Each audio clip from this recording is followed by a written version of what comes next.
Subscribe and download over 1 million code snippet including this tutorial from codegive.com, link in the description below. Color segmentation clustering is a powerful technique used in computer vision to partition an image into regions based on color similarity.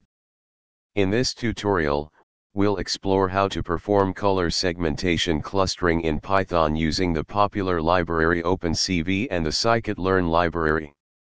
Before getting started, make sure you have the following libraries installed. K-means clustering requires a 2D array, so we need to reshape the image.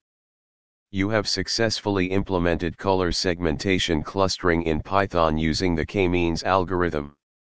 This technique can be applied to various image processing tasks, such as object recognition, image segmentation, and more.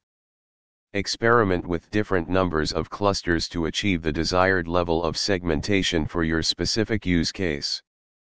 ChatGPT.